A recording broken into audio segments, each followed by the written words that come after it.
We are live for another episode of Signal versus Noise. We got a jam-packed agenda for you today. We got Michael and Liam. We do not have Brian. Michael has looks like a nice virtual background there. And then Liam, Michael, good to see you guys. What's going on? We got the three of us. We got 5 minutes of topic today, so we're going to be getting through this quick. We're running hard. I heard there's going to be some people in New York, pub key.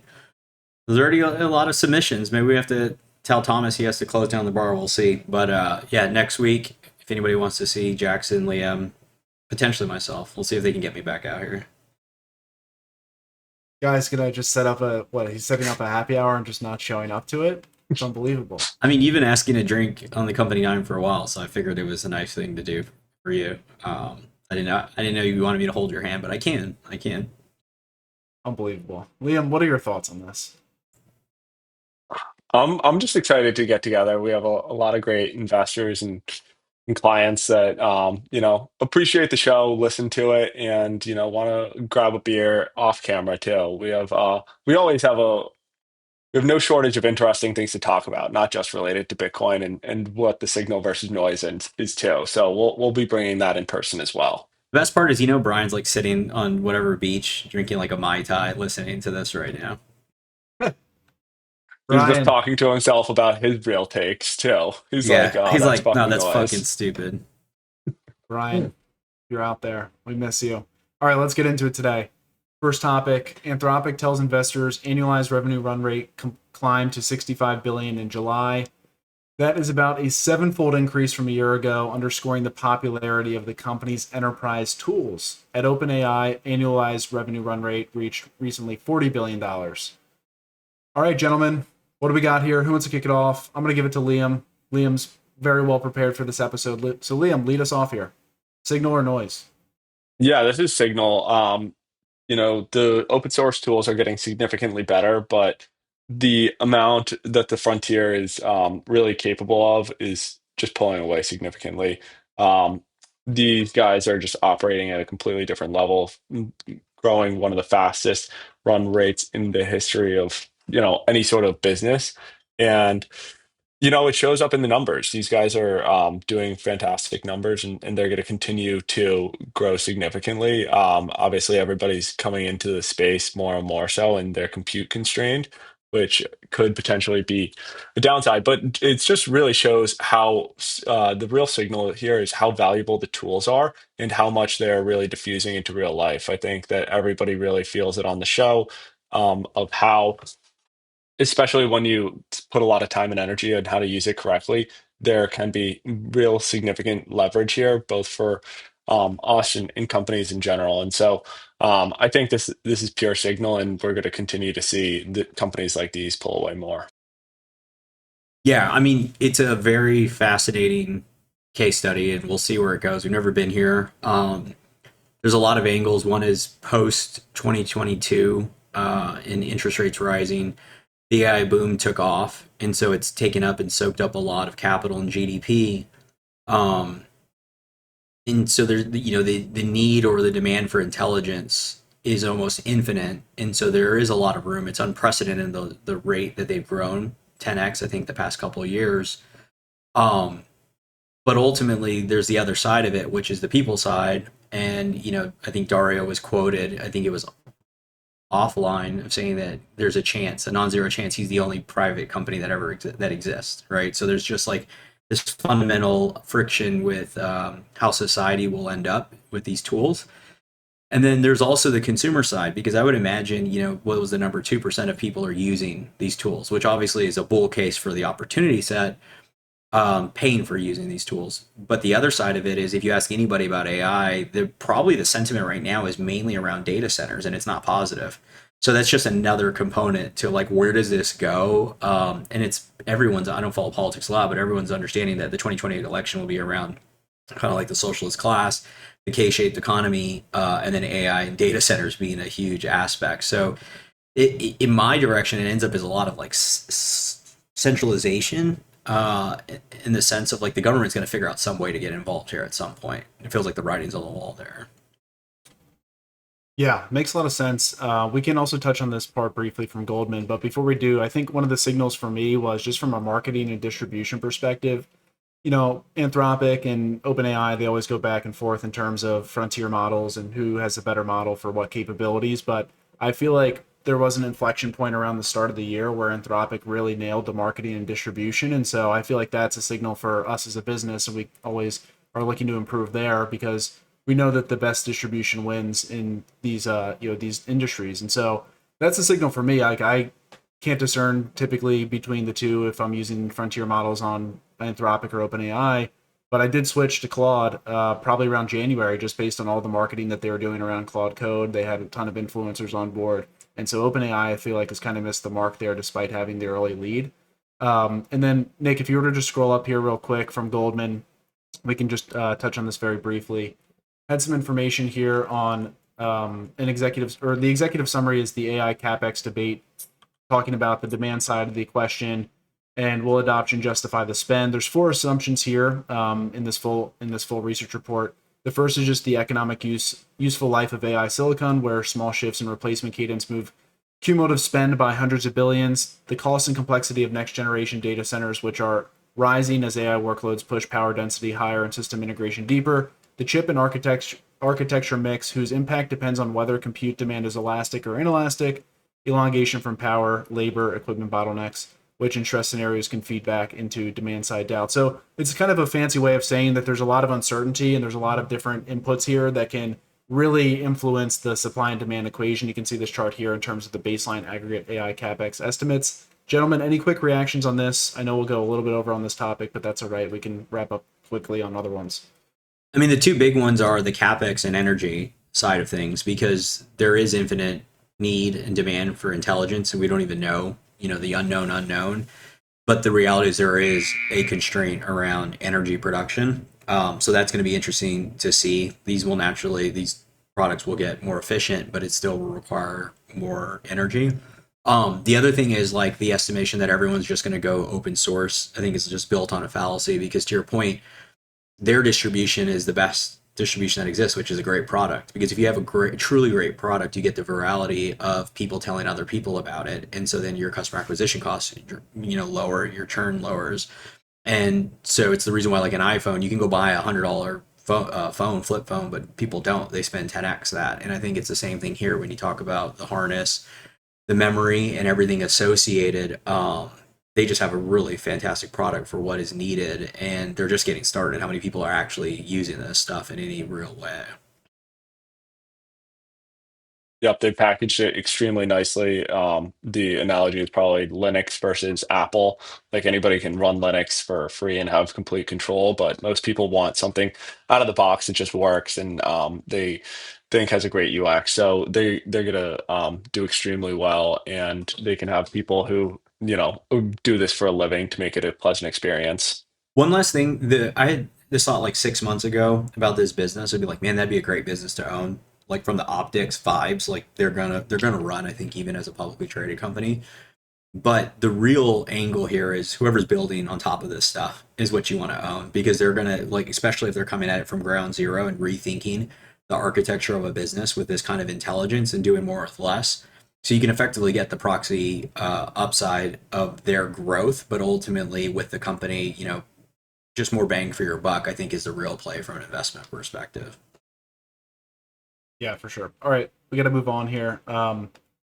Next topic: are you being watched? Parentheses. Your data isn't safe. I don't like the sound of this one. Liam, kick us off here. I didn't even get the chance to read this one between meetings this morning. So what's going on here? And then you can kick us off on signal or noise. Yeah, can you scroll down a little bit, Nick, too? But Toka is a new company that essentially is offering the ability to hack into live camera feeds and readjust the live stream that they're going out towards other folks with.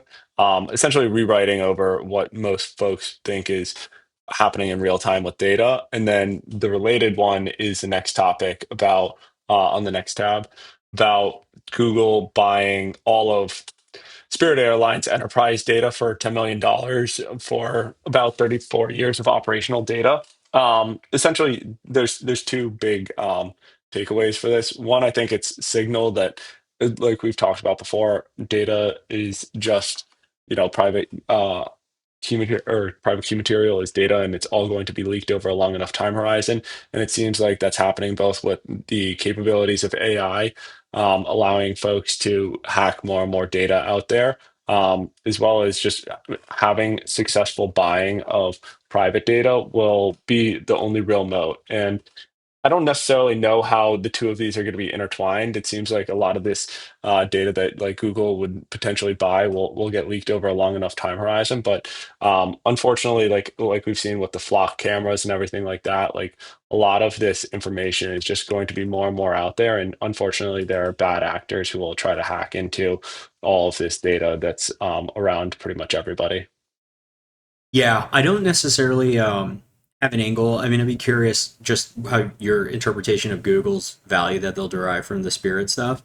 But independent from that, I think like the Israeli firm coupled with the flock narrative is really picking up in similar respects to the data center stuff because they recognize that there is a lot of disruption coming, and it's almost like the downstream effects of that. I think the data center stuff being called out is one part AI, but it's also another part of like a lot of this infrastructure is going to be used in a very Orwellian way, whether it's from policing a state to just like long term, manipulating data and being able to triangulate and learn more than we could have ever about individuals, their actions, their biases, etc.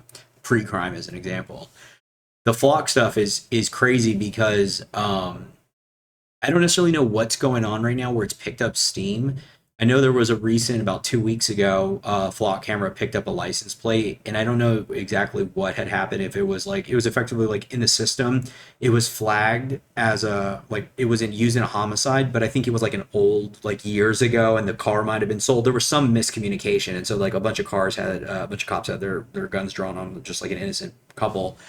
And I've had in the back of my mind for us to talk about because I think just the net of all of this is you have to be very careful with your data, where you're storing it, how you're using it, what information you're putting it on. Not naming any names, but people get hacked all the time, and you need to be using 2FA if you have sensitive financial information. But then, you see this with the Ring cameras. The Ring cameras are another angle where I think they like let you opt in now to effectively give all that info and data and surveillance to police, to Amazon, etc. So now you have basically opted in by individuals the notion, and there's not even telling what like Alexa and all this other crap in people's homes. It's going to get really overrun really quick, and I don't necessarily know if I have a solution for it, but it's just something to be aware and raise the awareness, because that's always the first kind of start to a cure, is by admitting there's a problem. Yeah, I mean it's definitely something worth paying attention to, but I think unfortunately it moves quicker than most people will be able to react to, or at least want to put the effort into. I don't have too much to add to this besides the fact that it's really just a testament of how incredibly messed up this is going to get. Just because, like we've seen play out with the cold card vulnerability as one example in the Bitcoin space, there's just going to be a lot of incentive for people to access this information maliciously before there's an incentive to try to curtail those attack vectors. And so, one side of the story is the malicious side, and then the other side of the story, just as a testament with Google's acquisition of the data, is a testament to how valuable data is going to be. And then you can imagine just being able to plug data sets, various data sets into frontier models and kind of be able to not in a malicious way, but be able to see interesting opportunities for your business, see gaps in the business, look for, other things in terms of increasing enterprise value. So, I mean, there's good use cases to it as well, but it just is a testament to the fact that data is incredibly valuable today, and it's going to be leveraged in a very negative way, unfortunately. And I don't know what there is to do. Michael might need to talk to you in terms of maybe some baseline things I could do. You're probably ahead of me on that. Well, and this is what makes all this so disruptive, and like it's not good, bad. It's just that the technology is moving so fast, and because it's moving at this exponential, the dispersion is also asymmetric, meaning that the bad actors are getting this information while the rest of the market hasn't even woke up to the information actually exists. So that's why you get grandma getting the call and getting hacked, because she's picking it up. It sounds like, grandson, and they're just not even aware that their brains aren't even they can't even fathom that their voice on the other line could not be anybody else other than their grandson, especially when it's talking dynamically. That's just like one small example. And so that's why it's so important in this transition we're in to stay top of mind or up to speed on like what's going on, because it's just moving faster and faster. And obviously we talk about the custody stuff, but like just in general, the world's just changing faster than we could have ever expected. Yeah. All right, let's get on to the next topic here. I'll get some time back. So the sovereign debt crisis. Well, first of all, congratulations to the U.S. government on the $40 trillion milestone. I would encourage everyone, call your favorite politician in D.C., congratulate them on that big achievement there. So got a couple of headlines here from Bloomberg. Foreign holdings of treasuries fell in June, led by Japan drop. Quick takeaways here from Bloomberg AI. Foreign holdings of U.S. treasuries fell in June from previous month, led by declines in stockpiles owned by Japan and China. Overseas holdings dropped by $72 billion from May, with the total now standing at $9.3 trillion after declines in 3 of the past 4 months. Japan and China posted biggest declines in June, with Japan's holdings down about $26 billion to $1.12 trillion, and China's stockpile dropping by $25.9 billion to $633.4 billion. And then Nick, if you could just tab over to the next one here, it ties back into it. This headline reads, Global bond slump sends long-term borrowing costs to highest in decades. So I can go first here just on the signal. I mean, we talk quite a bit about it, but the way I would distill this is that there's an incredible amount of uncertainty in the market. We're seeing bond yields spike to, in some cases, 30-year highs, in other cases, 20-year highs, just depending on what market you're paying attention to. But this is something that's happening across the board, whether it's Japan, whether it's the US, the UK, or name your favorite global bond market. And the reason why this is happening is because of the milestone I just congratulated DC on. Was that's just one example. The fiscal issue continues to persist. We talk about that it's going to continue to persist. But then the other aspect of it as well is I think this geopolitical conflict, the war in the Middle East, has been long going, much longer than many people expected it to at the start of this year. It's also kind of in opposition to what a lot of people thought the Trump administration was going to do, and try to bring more peace to the world, try to end wars instead of instigate and create more wars. And so there's the component of the debt continues to compound. It's just a reality that needs to be dealt with. These investors feel like they're not being compensated for the risk that they're taking when they look at the credit and the health of these economies. And then you have just this uncertainty, and it's hard to read what's going on. You have peace and war. And so this is just going to continue to be a problem. I think at least where I think it ends up going, is that at some point, and I don't know when, something will break. I mean, there's got to be a point of capitulation where these yields continue to rise. It's going to create a lot of pressure in equity markets. It's going to create pressures in real estate markets. I just don't know what that point is. And it's continued to go on, I think, longer, at least than I expected. Yeah, it's a great recap. I mean, you kind of feel that canary with gold moving, that maybe we're in a new wave of all of this. I may butcher it, but it's really worth listening to Professor St. Onge weekly. It's really good. But this past week, he was talking about the Japan crisis in the most simple terms. Like, it goes back to distorting any kind of economic signals. He actually talked about the 30% reduced grocery deal and the second and third order effects, which is worth learning about.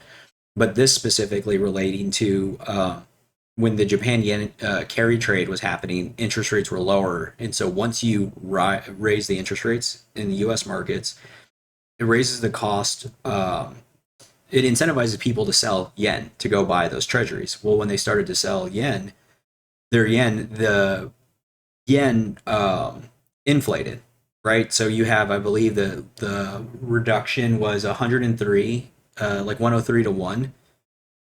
From yen to dollars, and I think it's 153 to 1 now. So it's lost 50% of its purchasing power in give or take the past like roughly 12 months. And so you have this problem, because what you should do, or what would naturally be the second order, is raise interest rates in Japan, right? Because if you raise interest rates in Japan, then you can offset some of that in the cost of borrowing or selling, to borrow, dollars or yen to sell, and then buy U.S. treasuries to pay that carry trade. The problem is that if you increase the cost of capital, you had all these companies that were borrowing. They're zombie companies because they had been 0 interest rates, 1% interest rates in Japan. So you have all these companies that have like soaked up all this talent and economic resources at basically free money. So it stagnated the economy. So if they raise the interest rates, you naturally would see stagflation, but a lot of these companies go bust and you'd have deflationary forces because those companies are gonna, you're gonna have to bail them out. So they're in this just like insane predicament, and that's really where the selling U.S. Treasuries to buy back the currency to defend that, but then ultimately the U.S. having to step in because, well, what happens if they sell more treasuries? That's a, you know, our interest rates rising is its own problem. So the main point in all of that is like you just have a complete shit show, and you can participate in it or you can just opt out. Yeah, I think that's well said, and that's part of the reason why the United States did give Japan a little bit of capital over. I think we covered it on Signal versus Noise 2 weeks ago, because of the issue of their interest rates rising, and that would cause them to sell more capital or more U.S. Treasuries. I think the big signal from all of this is globally there is a dearth of buyers of long-term Treasuries. People anticipate that they're just not being compensated for long-term bonds, especially like the world has probably never been more uncertain, especially over the past 100 years, and people need to be compensated for that. I think that as we talk about things breaking, it will be controlled demolition because the alternative is too bad for many of these countries, and the United States at least has stablecoins to step in as significant buyers of the treasuries, which many of these other countries do not, around the world. And so as a result, I think that all these other countries are going to have a little bit more of a challenge as it relates to finding long-term buyers of their debt. And but that also does mean that the carry trade unwinds for the US. And so I think it's just going to be a situation that there's really not really anything politically palatable to be done other than slow controlled demolition over time. And I would agree with Michael that the solution is the same, just opt out. Well, Liam, it's a good thing that central banks exist so they can step in and be buyers of last resort. I mean, that's what we've seen with the Bank of Japan. They own 50% of the JGB market. So that's natural. When people don't want to buy stuff because of the risk, then it's a good thing to be a central bank, is my point. Um, 53%, that's a free market for you. yeah, it's as free as it gets. All right, last topic of the day. Socialism is coming to a town near you. Odds to win the Senate are now 50-50. You can see on the chart here from Polymarket, everyone's favorite gambling website, not a sponsor of the show. Democrats are on track to take both houses now. And so, Michael, I think you should go first if this is signal or noise. You're actually in New York. I know you're meeting with Mayor Mamdani later today. So what's your take here? Yeah, I think the main take is it's going to get a lot worse before it gets better. And I don't think this is isolated to New York and California. I think every major city over time is going to have this occur. I think it's natural because people feel priced out. They feel that the system's unfair. And it's so easy to paint the picture like the version of socialism, the version of all the things that it provides sound great, but in practice it doesn't work.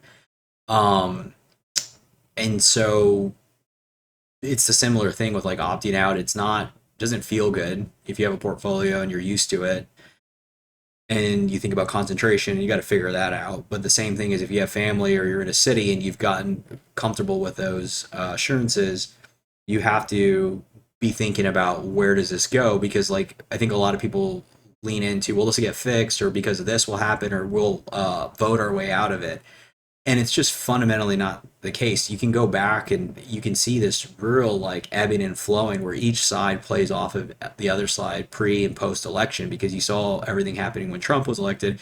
Now I haven't even followed it, but it's like this understanding like of Biden and AOC are like kind of mid, like in between what you would think of left and right at this point because of how far it's moved. And so some of these new candidates and the way that they talk and their policies are just insane. I don't follow politics, but you hear enough to know like that it's just pretty insane, the people and what their platforms are running on. And New York's a great example, referencing the 30% grocery store kind of reduction and what does that mean. And then the biggest thing that people probably want to care about is crime, because as you go into these worlds, like it's harder to find police, it's harder to police crime. Your family, yourself ends up at risk. Yeah, there's no way to fix this. Yeah, you want to go ahead, Jackson?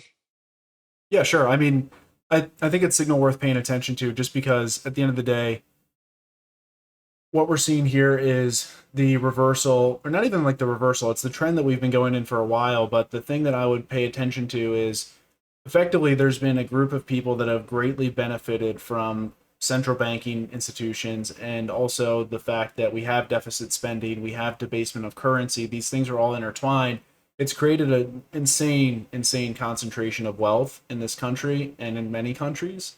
And so there have been a cohort of people that have immensely benefited from this. Some people knowingly, many unknowingly, right? If you just worked for 40 years and you earned good wages and you put it into S&P 500 over the past 40 years, you're probably sitting on a pretty nice nest egg, right?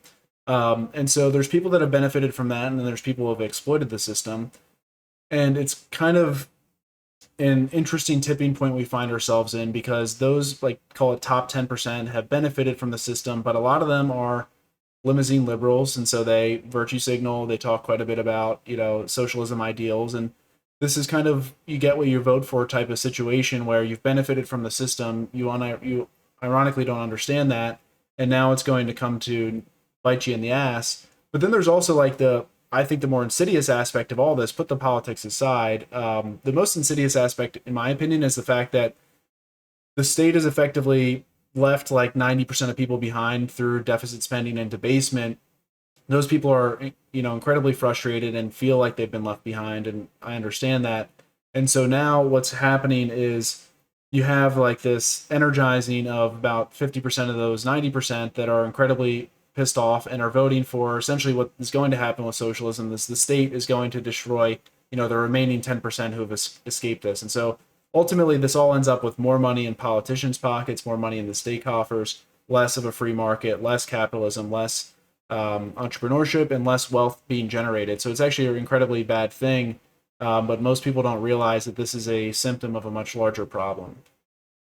Yeah, I think that's well said. I think that one of the things worth highlighting too is that um, Trump and the Republican Party also made a bunch of at least claims that would have sounded like they were great for, a lot of these flyover states that have been almost forgotten as, the Rust Belt's been decimated over the past few centuries, everything from a reduction in the deficit that didn't come through, no new wars, no spending on that, et cetera. There are a bunch of others that I'm, forgetting at the moment.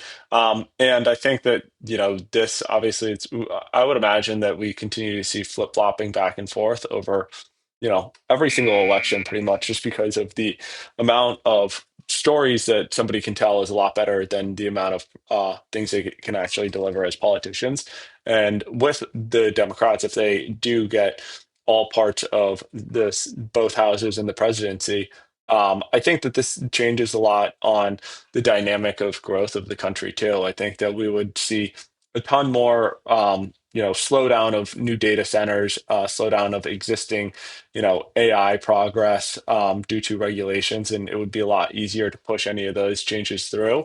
And I think that that also any alignment, whether it's Republicans or Democrats, would lead to a further explosion in the deficit too. So I would imagine that this is a continuation of what we've continued to see, and from the deficit side, but could actually like slow the productivity side of the house as well. Makes sense. All right, so we got to wrap it here. We'll do a quick lightning round. Michael, I know, had to jump. He had to go to the state-run grocery store in New York before his meeting to get some cheap groceries. So my lightning round would be actually a podcast that Michael shared with us over the weekend. I had a chance to listen to it. David Senra's podcast. I tune into it somewhat regularly. But point being is the episode he did with Lulu Chang Naservi was pretty interesting.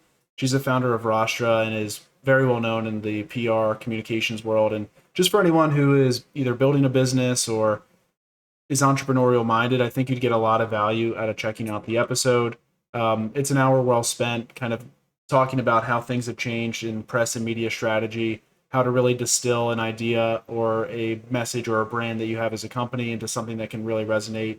How you have to have more of like an insurgent mindset if you are challenging incumbents. That could be related to a lot of different industries. So I enjoyed that episode. I'm listening to less and less podcasts these days. So, if I'm willing to bring it up on today's episode, I did think it was a good use of my time. Yeah, I listened to that as well, and I agree that one is definitely worth listening to. And just, um, yeah, I think she does a fantastic job. I am going to recommend the Invest Like the Best podcast with Eric from Benchmark. I thought he did a fantastic job of breaking down, but kind of how all the different parts of the supply chain can be successful as it relates to AI. So, I just highly recommend checking that out. There's a lot of alpha that can be dropped there, but I'll leave that to the listener to actually check out the podcast. All right, so we're gonna wrap up here. 12:30 Eastern, Tuesdays and Thursdays we live stream at Onramp Media, and then also we publish the recording. So in case you didn't catch the full episode, Wednesday and Friday mornings, Signal versus Noise live on YouTube.